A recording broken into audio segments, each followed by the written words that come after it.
Bienvenue dans ce flash de la mi-journée et l'on ouvre cette édition par la chaussée de Papeete occupée par des contestataires au port du masque et à la vaccination contre la Covid. Ils se sont réunis en plateforme unique pour faire entendre leur voix. Un mouvement composé du collectif des femmes de Polynésie française, du groupe Nuna Pat'œil de l'association Hei Taratara et du collectif Covid-19 Atia Polynésie. Ils sont donc descendus dans les rues de Papeete pour expliquer leur position. Hei Puateura, vous êtes sur place. Comment se déroule cette marche ? Bonjour, nous sommes devant la stèle de Povana à Opa. Il y a une soixantaine de personnes qui ont répondu présents à ce rassemblement du collectif. Les contestataires, certaines personnes sont venues avec des banderoles, des pancartes.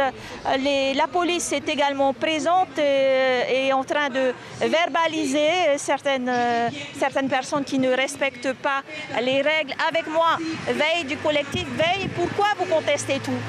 Alors on conteste surtout la liberté de choisir le port du masque ou pas, la liberté de choisir de se faire vacciner, et on conteste aussi le projet de passeport vaccinal qui est le début d'une discrimination envers les non-vaccinés. Alors quelles sont vos solutions ? Nos solutions, c'est la liberté de choix. La liberté de chaque individu dans le port du masque, dans ses prescriptions médicales, et aussi par rapport à la 5G, d'écouter vraiment les choses négatives qu'il y a de ce côté-là.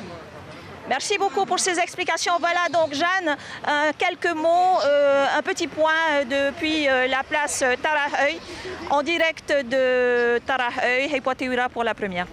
Merci infiniment Hei Pua pour ces précisions ainsi qu'à Patrick Tinsing pour les images.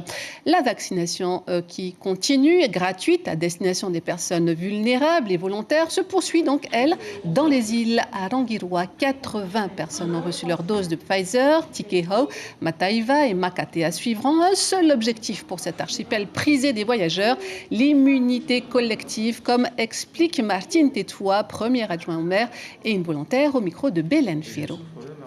Pour protéger les gens qui me côtoient, me protéger moi-même, et si ça peut me servir à être un peu plus libre plus tard pour voyager. Au départ, c'était pour les personnes à risque, comme les personnes âgées, les personnes malades. Mais on s'est rendu compte que Tawana voulait aussi que toutes les personnes qui travaillent pour un public soient vaccinées sur notre commune.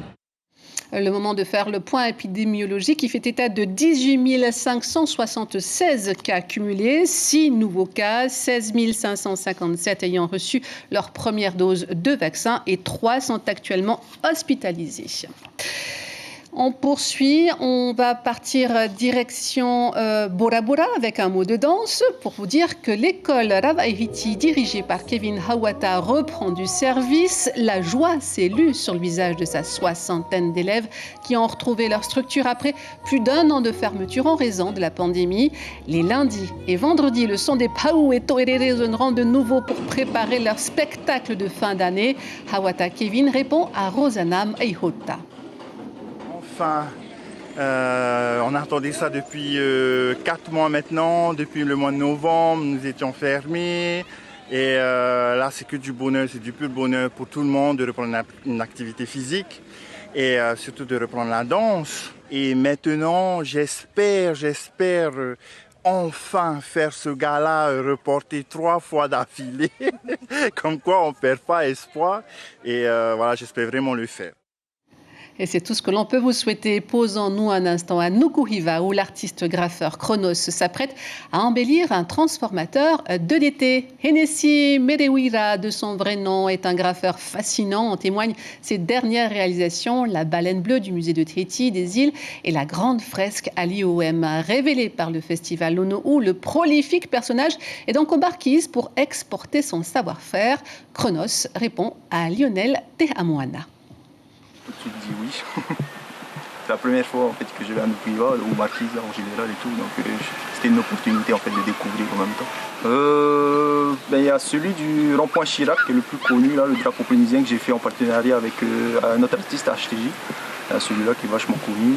Après, il y a le dernier qu'on a fait aussi en collaboration avec plusieurs artistes, c'est celui du CESC en commémoration aux anciens bataillons. Voilà, c'est la fin de ce flash. Si vous êtes à table, bon appétit. À tout de suite pour votre journal en Léo Traity.